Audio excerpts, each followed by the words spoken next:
حضور اقدس اگر آپ اجازت دیں اور معافی پہلے میری قبول کر لیں تو میں ایک ہدیہ کرنا چاہتا ہوں آپ کو بات اجازت حضرت؟ وہ ڈر علماء کرام سے اس لیے لگتا ہے کہ وہ حوالہ جات جو ہے نا وہ کہیں گے کہ ثابت کر کے دکھاؤ، تو پھر میں ثابت نالائق انسان ہوں، نہیں کر سکوں گا تو پھر پھنس جاؤں گا میں۔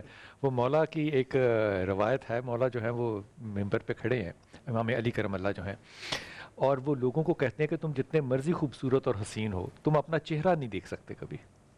انسان کی کمزوری کا کیا تذکرہ اور ذکر کیا ہے، انسان اپنا چہرہ نہیں دیکھ سکتا۔ تو اصحاب نے کہا امام کو کہ ہم تو آئینہ دیکھتے ہیں، ہم اپنا چہرہ دیکھتے ہیں۔ امام نے کہا آئینے میں تم اپنا عکس دیکھتے ہو، ہیں اپنا چہرہ نہیں دیکھ سکتے۔ تو امام سے پوچھا کہ صاحب نے کہ ہم اپنا چہرہ کب دیکھ سکتے ہیں؟ کہا جب تم مرو گے تو اپنے ہی سیدھی طرف کھڑے ہو کے اپنے آپ کو پہلی دفعہ دیکھو گے۔ یہ تقریباً کو 28 صفحے کی روایت ہے، تو ادھر عربی اور ادھر اردو، ادھر عربی اور اردو۔ کہا اچھا پھر تم دیکھو گے، تمہیں یقین نہیں آئے گا کہ یہ تم ہو، پھر تم لوگوں کو دیکھو گے تو تمہیں میرے شانی ہوگی کہ یہ لوگ کیوں رو رہے ہیں، میں تو یہاں کھڑا ہوں۔ پھر یہ لمبی تفصیل سے بات جاتی ہے، اس کو نہلانے کے لیے لے کر جاتے ہیں تو اس کو احساس ہوتا ہے، وہ لوگوں سے کہتا ہے کہ دیکھو میں نے تم پہ یہ احسان کیا تھا، میں نے تجھے یہ قرضہ دیا تھا، اگر تم اس وقت تھوڑا سا میرے جسم کے ساتھ نرمی کا برتاؤ کر لو گے تو کیا ہو جائے گا، میرے احسانات یاد کرو۔ عذاب تب شروع ہوگا، عذاب سے مراد ہے کہ پریشانی اس کو تب شروع ہوگی جب اس کو کفن پہنایا جائے گا، پھر وہ التجاؤں پہ آ جائے گا۔ پہلے تو وہ باتیں کر رہا تھا نا، پھر التجاؤں پہ آ جائے گا، التجا کرے گا کہ دیکھو ابھی تم نے چلو کفن تو پہنا دیا ہے لیکن ابھی مجھے اٹھانا نہ، ابھی رہنے دینا مجھے، کیونکہ وہ گڑھا جو مٹی کا ہے نا وہ بڑا خطرناک قسم کا ہے۔ تو چیخیں مارے گا، اور جب کب ڈالا جائے گا اس کو جنازے میں، امام علی کہتے ہیں کہ تم اگر اس کی چیخیں سن سکتے تو آسمان سے سن کے فرشتے بھی زمین پر آ جاتے کہ اچھا اب التجا دیکھیے کیسا کرے گا وہ۔ التجا کیا ہوگی؟ التجا یہ ہوگی کہ اچھا اگر تم نے مجھے لے کر ہی جانا ہے تو پھر کم از کم قدم آہستہ اٹھاؤ، تیز کیوں چل رہے ہیں؟ یہ جو تیز قدم چلنے والا سلسلہ ہے نا، یہ حضرت عمر خطاب نے اپنے بیٹے حضرت عبداللہ بن عمر کو نصیحت کی تھی کہ میرے اور قبر کے درمیان جو ہے نا، اگر میں نے اللہ کے ہاں قبول ہونا ہوا تو تم میرے اپنا وقت نہ ضائع کرنا مجھ پہ، اور اگر میں گناہ گار ہوا تو مجھ جیسے گناہ گار عمر خطاب تم اپنے کندھوں پر کیوں اٹھاؤ گے؟ یہ تیز چلنا جو ہے یہ عمر کی سنت ہے۔ حضرت بات سن لیجئے، پھر وہ قبر میں رکھ دیں گے اس کو، پھر اس کے اوپر سل رکھ دیں گے، پھر وہ ان لوگوں کے جانے کے 40 قدموں کو سنتا ہوگا۔ پھر اس لیے رسول نے کہا کہ اس کو فیملیرائز کرنے کے لیے جو نئے مہمان آئے ہیں اس سے سوال جواب پوچھنے کے لیے، منکر نکیر جو آئے ان سے فیملیرائز کرنے کے لیے وہاں بیٹھے رہنا۔ کتنا بیٹھے رہنا؟ جیسے حضرت نے فرمایا ایک اونٹ ذبح کر کے اس کا گوشت۔ حضور اس روایت کو اگر میں سچ جانوں، جان کی مان پاتے ہوئے، تو مردہ کہاں پر ہے؟ مردہ کہاں ہے؟ وہ تو احساس ہے سارا سا۔ دیکھیں حقیقت یہی ہے کہ انسان کے جو اعمال ہیں وہی اس کی زندگی کو بناتے اور یا بگاڑتے ہیں۔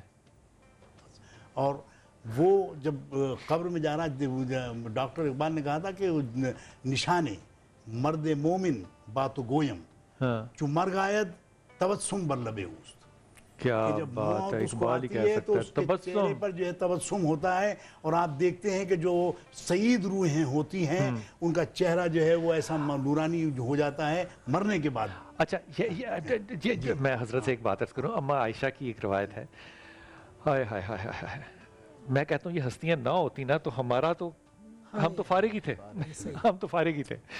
اماں کہتی ہیں، اور یہ لمبی حدیث ہے، اس پہ جو روایت ہے نا وہ ہے کہ ایک سوال یہ ہوگا کہ فرشتے پوچھیں گے، منکر و نکیر پوچھیں گے یہ صاحب کون ہے؟ یہ روایت درست مانتے ہیں؟ پوچھا جائے گا مردے کے یہ صاحب کون ہے؟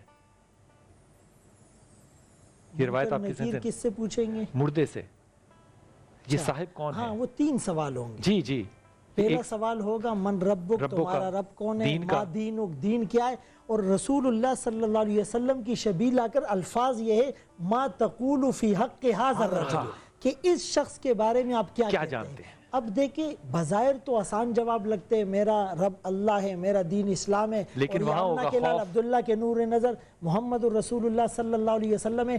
لیکن فرمائے جس نے دنیا میں اللہ کو ناراض نبی کی سنتوں کو چھوڑا ہوگا تو اس کی زبان بند ہو جائے گی اور وہ کہے گا لا ادری لا ادری، اچھا میں نہیں اگر جانتا۔ ہم نے نبی کو دیکھا ہی نہیں ہوگا تو اس سوال کا جواب ہم کیسے دیں گے پہچان کے کہ یہ نبی ہیں؟ دیکھیں اللہ کے رسول صلی اللہ علیہ وسلم کے بارے میں ہم نے اتنی صفات پڑھی ہیں، اگر ہم شمائل ترمذی پڑھ لے تو ہمیں یوں لگتا ہے کہ آقا جو ہے بتائیے وہ بالکل ہمارے اس خوف میں نبی کو کیسے پہچانیں گے؟ یہ اس صاحب کو پہچانتے ہیں؟ دیکھیں کیسے اگر وہ پہچانا؟ صاحب ایمان ہے ہاں۔ اور ان پر جو ہے وہ اس نے ان کا کلمہ پڑھا ہے اور ان کی سنت پر عمل کیا ہے جتنا ہو سکا اس سے، ہاں۔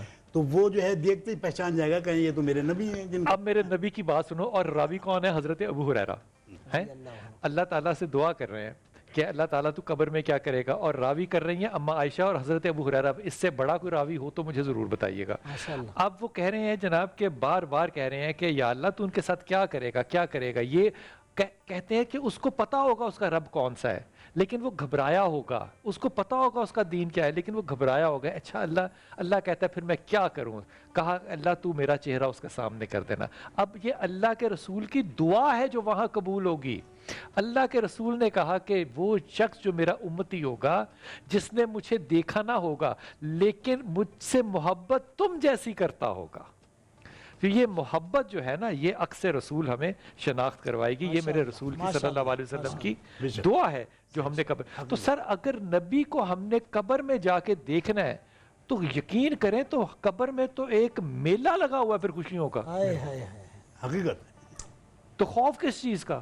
اسی لیے تو کہا جنت کا باغ ہو جائے گی نا۔ دیکھیں علامہ شاہ احمد رضا خان صاحب بریلوی، انہوں نے کہا میری قبر کو اتنا جو ہے وہ گہرا کھودنا کہ ایک شخص کھڑا ہو سکے۔ یار کیا بات ہے! تو لوگوں نے کہا کہ حضور ہائے ہائے ہائے ہائے ہائے، اس بات کو ذرا مزہ لینے کے سمجھائیں میں فوراً کھڑے ہو کہ میں کھڑا ہو جاؤں گا، نبی کی تصویر آئے گی تو میں لیٹا نہیں رہوں گا۔ بلال بھائی لیکن آپ جو بات کر رہے ہیں نا وہ ایک عام آدمی کیا کسی کی بھی سمجھ میں نہیں آئے گی۔ قبر کے اندر کی بہت گہرائی میں چلے گئے۔ ہاں اگر سچ پوچھیں تو انسان کو سمجھ میں نہیں آتا کہ وہ کس طریقے سے آتا ہے، ناپاک آتا ہے، پاک کیا جاتا ہے، اور وہ زندگی میں آ کے صرف ناپاک ہوتا ہے اور پاک کر کے ڈالا جاتا ہے۔ پاک کر کے اس کو بھیج دیا جاتا کیا ہے۔ بات ہے! تو ہم تو اسی عمل کو نہیں سمجھ پائے، ہم اپنی زندگی کو ہم خود نہیں سمجھ پائے۔ اچھا مجھے ایک بات بتائیں، جب آپ کی رسول پاک صلی اللہ علیہ وسلم کا ذکر آتا ہے تو کیوں آنسو آتے ہیں؟ ہمارے ابو کا ذکر آتا ہے، امی کا آتا ہے، اتنے آنسو نہیں آتے۔ رسول کے آنسو کیوں آتے ہیں؟ سر یہ جو کیفیت ہے نا، کیفیت، یہی کیفیت قبر کے اندر جائے گی۔ یہ کیفیت کا معاملہ ہے۔ یہ ضروری نہیں ہے کہ وہ 5 مرلے کا گھر بن جائے گا تو کھلا ہوگا، یہ بالکل ضروری نہیں ہے۔ اگر آپ کو احساس آ گیا، وہ کھڑکی کھلی اور آپ نے دیکھ لیا آگ کو، اب یہاں پہ جو آپ نے 500 سال گزارنے ہیں وہ آگ ہی آپ کے پاس ہے مقدر میں بس۔ مگر بلال بھائی اور اگر باغ دیکھ لیا، اس چیز کو جو ہم کہتے ہیں نا کہ سب بخش دیے جائیں گے، سب بخش دیے جائیں گے، انشاءاللہ نہیں، مگر ہم سب پھر گن میں بھی تو گئے میں، ہم کہہ رہے ہیں نہیں، کوئی وہ بات اپنی اپنی بخش تو دیے سزا جائیں گے۔ اپنی سزا کاٹ کے آئیں گے، کیونکہ آخری امتی کو بھی رسول پاک صلی اللہ علیہ وسلم نے دوزخ سے نکال کے لانا ہے۔